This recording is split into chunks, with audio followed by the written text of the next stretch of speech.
Hi, this is Muho. I want to continue reading from and talking about Edward's winter report. My teacher's house. Right now we're talking about the part about money. And well, Antaiji was never a rich temple, but when Antaiji moved from Kyoto to Hyogo, they had the money they needed for that move and the money to buy machines and stuff like that from selling the property in Kyoto. So in the beginning, at least, there was a certain amount of money, but then when Watanabe Roshi, the abbot who moved Antaiji from Kyoto to Hyogo, retired, and his student, Miyaura Roshi, who was my teacher, became the abbot, there was, well, basically no money in the temple register. And Edward asks, were they living extravagantly during Watanabe's time? And I answer, they were certainly buying lots of stuff where you might ask, do you really need that? The bulldozer is nice, but does a Zen temple really need it? When I became abbot, the only vehicle we had was this 2-ton truck. But at Watanabe's time, they had this kind of SUV, an unusual vehicle for Japan, and they were drunk driving and drove it into the valley. There was also another barn that got burned down because someone brought ash with some hot coals and put it in a cardboard box. Things like that were happening. So would I call it an extravagant life? One thing they spent money on was sake and stuff like that. In Buddhism, you're not supposed to drink in the first place. And if you do have money, the first thing you shouldn't spend it on is sake. Did Miyaura carry on the drinking as a sort of tradition? Well, Sawaki Roshi is famous for drinking quite a lot. Although I heard that he didn't drink until he was at the age of 60. I'm not quite sure if that's true. But, well, that would have been in 1940. So, well, it's possible. It's possible that until then he actually didn't drink so much. And until the war, there were priests who lived like today. They had families, they were drinking and eating. But there was also, I think, quite a good amount of priests who kept to the precepts more strictly, as is the case now in Japan. Yeah, but then during the last 25 years of his life, Sawaki was obviously drinking quite a lot. And Uchiyama says of himself, well, I didn't drink much, unlike my teacher, who was a little bit of an alcoholic. I have no interest in alcohol, but I have this problem that now in my old age, my feet are cold and I have difficulties to sleep at night, so I drink only 3 shots of whiskey every night. I forgot where he wrote that, but 3 shots of whiskey is quite a lot, I would say. Anyway, that's where this question comes from. Is drinking something like an Antaiji tradition? And my answer, yeah, they were drinking on a daily basis, but I don't think my teacher thought he was carrying on a tradition or something. It's a bit of a Japanese thing, like salarymen who work together and are obliged to go drinking, even if your wife and kids are waiting for you back home. At Antaiji, you would say it was part of the practice. Yeah, I remember my teacher at one point saying, like, the question was, well, how come we're drinking when we're here to practice the Buddha Dharma? And then my teacher said, Miyaura Roshi said, well, who said that drinking is not also a form of practice? Drinking is also part of the practice. Do you think this money-making thing was a teaching from Miyaura? So we're getting back to this point where at one point Miyaura said, we don't have money at Antaiji. It's your life.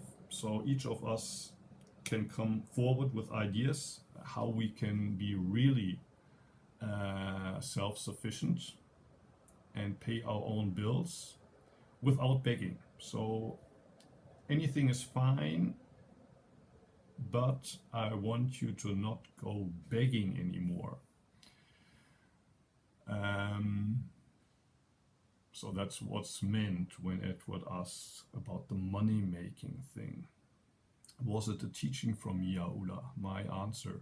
You could say that Miyaura gave us a koan when he said we need money, but you must not do takuhatsu. He wanted us to become serious. Not living in your mom's basement or on the internet. Of course, at the time there was no internet, but basically the same attitude. Everything is provided for. All I need to do is study the Dharma and do the Zen.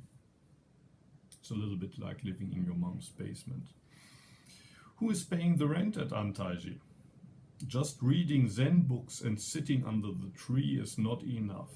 If it had been only about the money, doing takuhatsu would have been enough. But it was more than that. I think it was about the Dharma. Question. Was Watanabe always criticizing in the background? My answer, I think so. When he was in Italy, he would send letters or stuff like that. He probably heard rumors about Antaiji from others, but he was also busy with his mission in Italy. He went there to spread the Dharma, but nothing happened. So maybe he didn't feel he was in the position to criticize Antaiji then.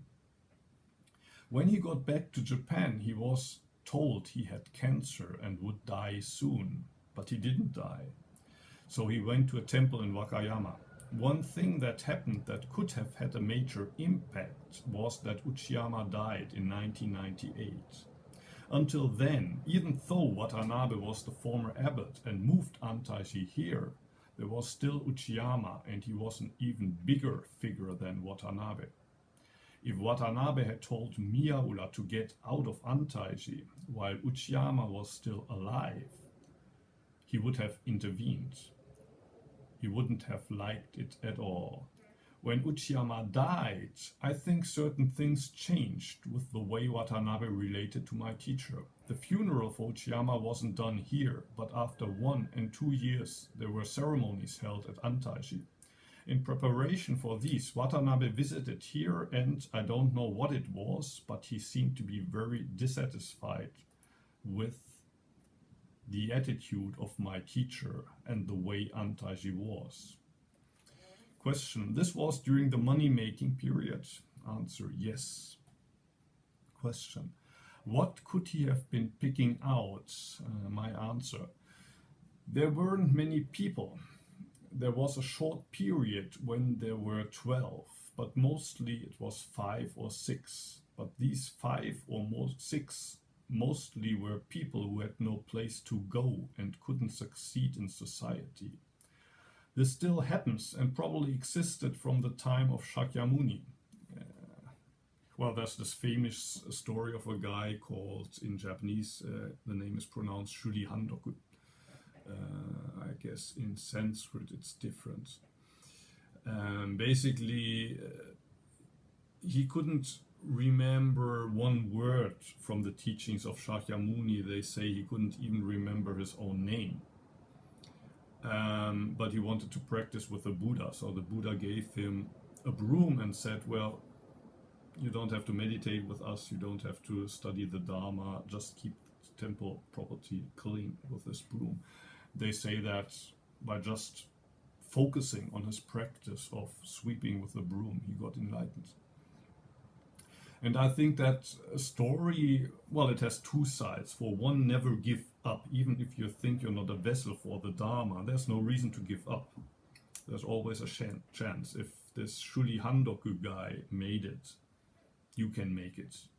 There's nobody who wouldn't be a vessel for the Dharma. That's one side. The other side is if you're responsible in a position of responsibility in the Sangha, don't be too quick to tell somebody that maybe Zazen is not the right thing for them.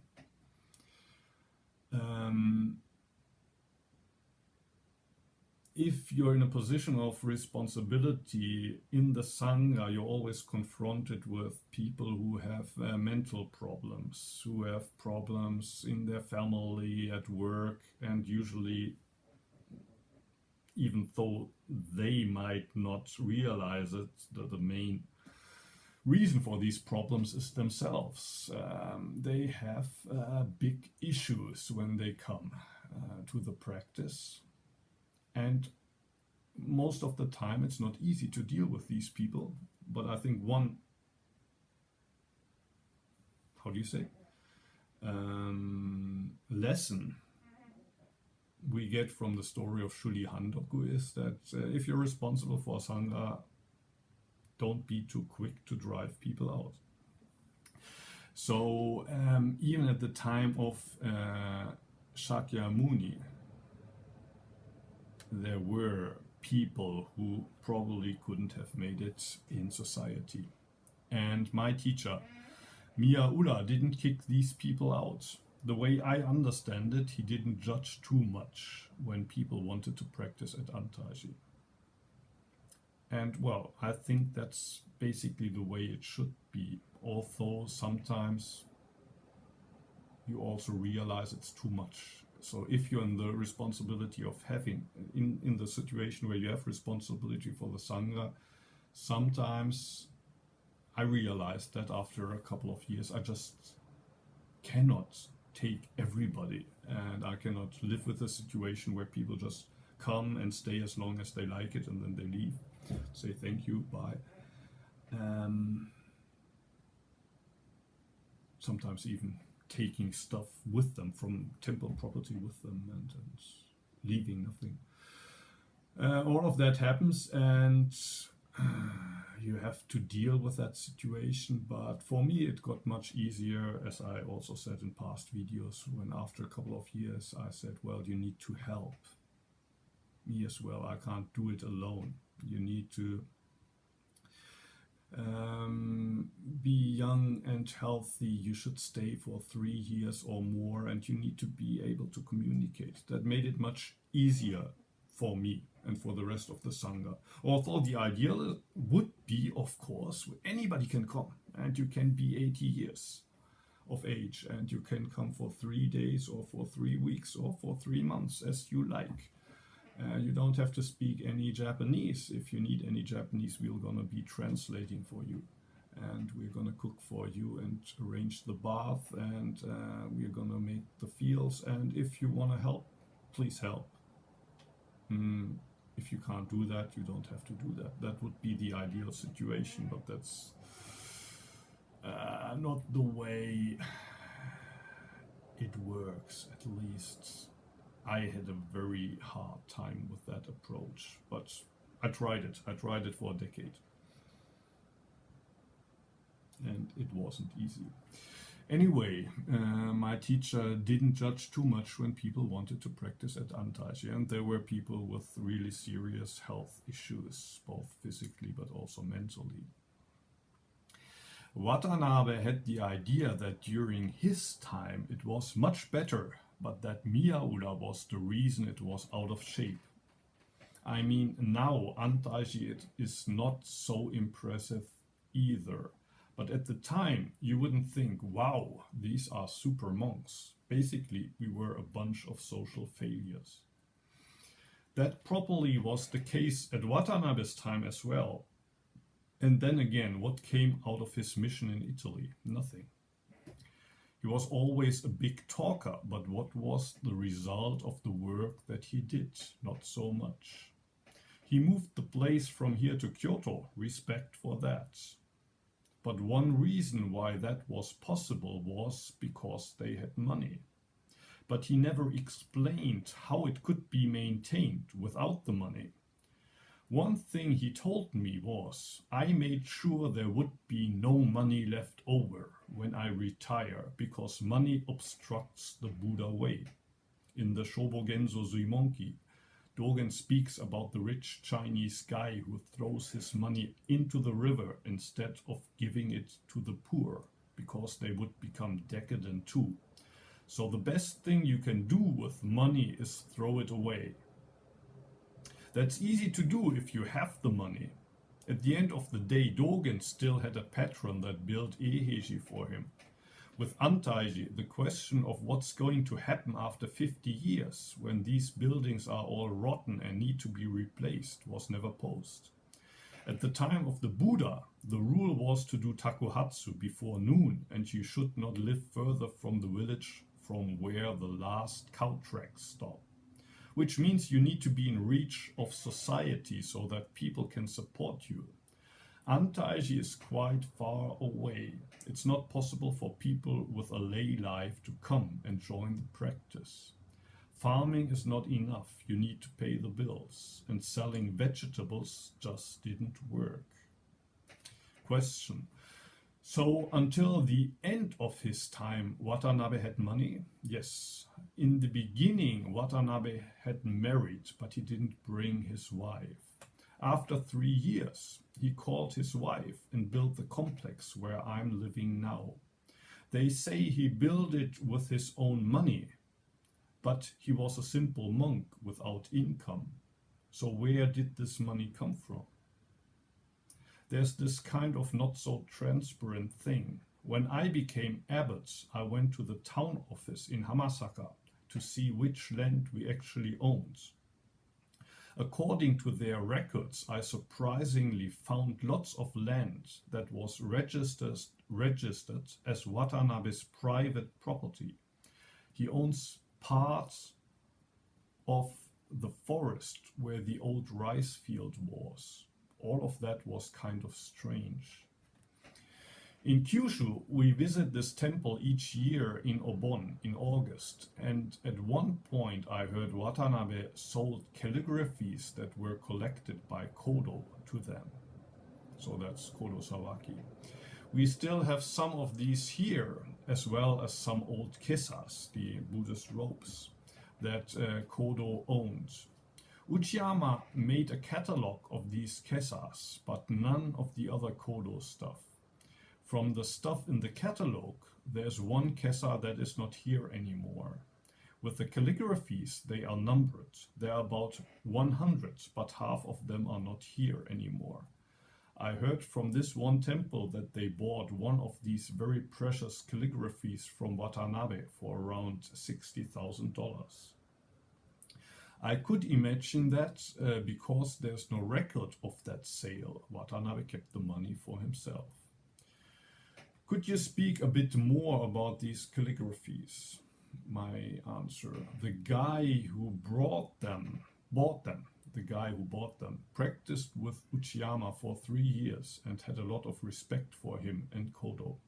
This calligraphy I'm talking about is by Ryokan Taigu, who is really famous in Soto-zen. Because it had been owned by Sawaki, it was even more valuable. Some of them had personal value to Kodo Sawaki too.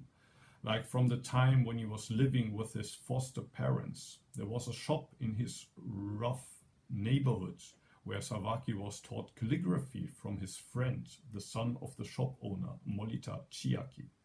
He claims this person changed his direction in life. There's a couple of calligraphies by a famous guy named Jiun as well, from 300 years ago. Somebody from the Shingon sect, a mixed collection. They're in my room. Question, so Watanabe spent everything as a sort of teaching? That does sound strange. My answer, well, he wasn't attached to it by stacking it up. He was like a rock star. If he had money, he would spend it and let his fans be part of the party. And if he needed more money or ran out, he would ask people for it. But he was never really broke. So without that money, it was during Miyaura's time that Antaiji became properly self-sufficient. Yeah, I think Miyaura really tried to do that. Now that the party is over, let's get really serious, he said. If people in Kutoyama can live self-sufficiently, so can we. But it proved to be not so easy. People came here to get out of the hamster wheel. Maybe these people first don't like the way we have team meetings and talk about work efficiency. Kodo said, loss is satori, gain is illusion. So how come we always think that we need this amount of rice and vegetables? Personally, I had this illusion, like Jesus said in the New Testament, look at the birds. They don't worry about having enough to eat. The flowers don't worry about looking beautiful. God gives to all of them. So that's a famous quote from the gospel. I think you can find it in Matthew. Look at the birds, look at the flowers. The birds, they don't plow the field, still they find enough to eat. The flowers don't worry about what to wear, still they're the most beautiful because God gives to all of them. Those are nice words, but if you think in Antaiji, you can just sit on the cushion and everything is going to be given to you. Well, you're living in an illusion. Or maybe you're enlightened. Maybe I told this story before, but 20 years ago there was a German guy living at Antaiji. And it's not me. It's not me. Who was the cook for 5 days. The first time he was asked to be the cook for the community. Everybody else was working outside.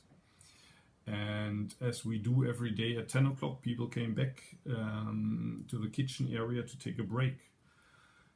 And the German cook was doing some yoga exercises in front of the kitchen in the sun. He was having a good time standing on his head. And one of the older monks asked him, well, is everything okay? How are the preparations for lunch going? And he said, don't worry, everything's going to be fine. Everything is going to be taken care of, just relax. The old monk were not so convinced. They said, well, it's your first time as the cook. When it was my first time, I was really busy. I can't imagine that you really have the time to do yoga practice at 10 o'clock when obviously you have no preparations made yet. But the German guy was not impressed. He said, don't worry, everything is going to be fine. And one of the older monks, they were still worried, so they came back to the kitchen at 11 o'clock and they still saw the cook standing on his head somewhere outside in the sun, enjoying himself, but no fire in the kitchen stove. So the old monk just ignored him, stood in front of the stove, started a fire, got the water boiling, made some noodles, and basically he prepared lunch so that at 12 o'clock the rest of the community had something to eat. And at 12 o'clock the cook, who didn't cook anything but just practiced yoga in the sun all day, also sat down at the table and ate. And the old monk who prepared lunch in his place was quite angry after lunch and said, well, I told you at 10 o'clock you need to get your stuff together and you need to get starting. You told me everything is going to be fine, don't worry. At 11 I come back, nothing is prepared. You don't even help me while I'm preparing lunch for you. You sit down at the table and eat. What's going on here? And the German cook says, I don't understand why you're so angry. Why are you so angry? I told you, just relax. Everything is going to be fine. There's going to be lunch on the table at 12 o'clock. And there was lunch on the table at 12 o'clock and it was delicious. Where's the problem? In a way you could say, well, maybe that guy was enlightened. If he was, then good for him, but the rest of the community had a hard time dealing with that guy's enlightenment. Maybe that's what Dogen Zenji means when in the Genjo Koan he says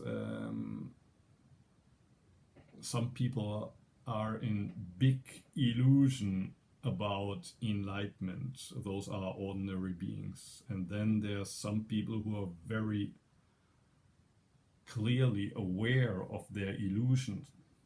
Those are the Buddhas. Sometimes maybe we think we're enlightened, maybe we even feel enlightened. But we shouldn't be so sure about it. So in this case, with all the respect for Jesus and his words, depending on how you use these words, they can turn into an illusion. So that's what I mean when I said, personally, I had this illusion when I first came to Antaiji. So I had these words of Jesus in the back of my mind. Look at the birds. They don't worry about having enough to eat. The flowers don't worry about looking beautiful. God gives to all of them. You have this idea that you come here and live amidst nature and there's going to be something to eat. You don't have to eat sushi every day. And if there's no sake, we don't have to have it. But you need at least some rice and vegetables. And to grow that, you need to get real about it. Sure, letting go on the zafu is nice. But where do you stand after that? Question. Do you think Miyaura's definition of self-sustainability was different from Watanabe's? My answer, not really. The idea is what you can produce yourself, you should produce yourself. What you can repair yourself, you should repair yourself. If you need money, find a way to get it. Rice and vegetables we grow ourselves, but not oil, sugar or salt, for example. If you wanted to be really self-sufficient, like people were 500 years ago, that takes quite an effort. Where do the salt and sugar come from? How do you press your own oil? Can you make your own clothes? How about medicine? Can you build a plow, a hammer and nail? Neither Miyaura nor Watanabe thought so far ahead when they talked about self-sufficiency. Question, what was Miyaura's reason for building the Zendo? That's a project that started 20 years ago. Cost about, I think, 2 years of time to build a new building that was originally planned to be used as Zendo. The second floor would be the Zen hall and the first floor would be the library. And we still use the first floor as the library and the second floor is now a drying room where also if there's a lot of people, some people can live in there. The idea was that the Hondo, it's kind of cold in the winter because there are cracks in the wall. We need something that's easier to heat in the winter. In the summer, the Hondo is hot and it's difficult to ventilate. So the idea was with the new Zendo, we would have these openings at the bottom of the wall so that there would be a cool breeze flowing through.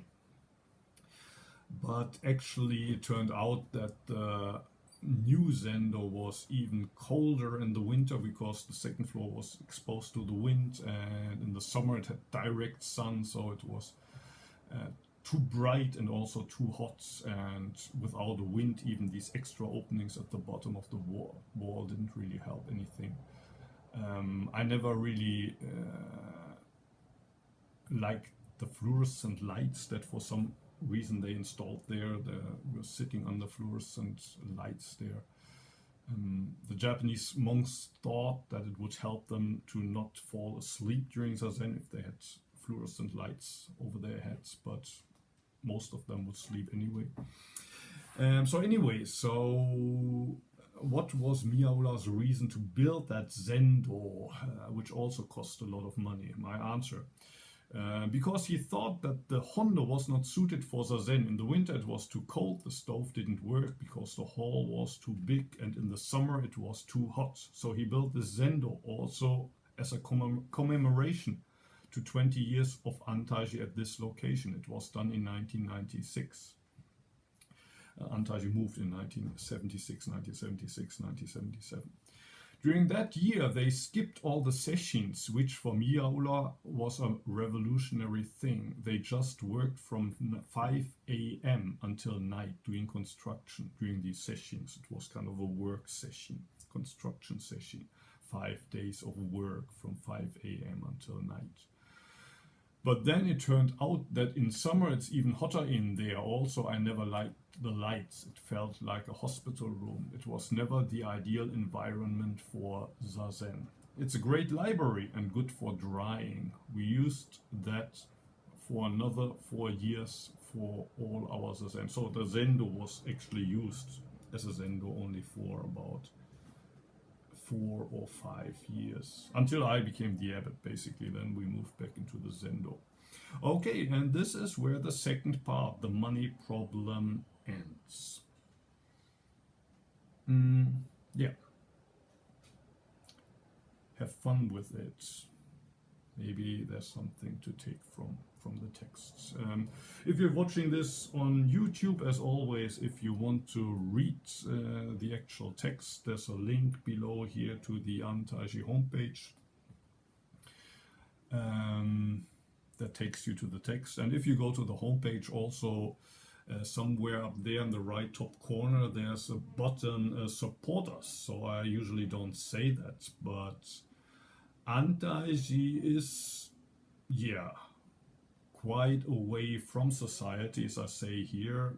At the time of the Buddha, the Sangha wouldn't camp further away from a village than where the cow track stopped. So they were always in reach from the villagers, or they were able to go and collect alms and return to their camp before noon.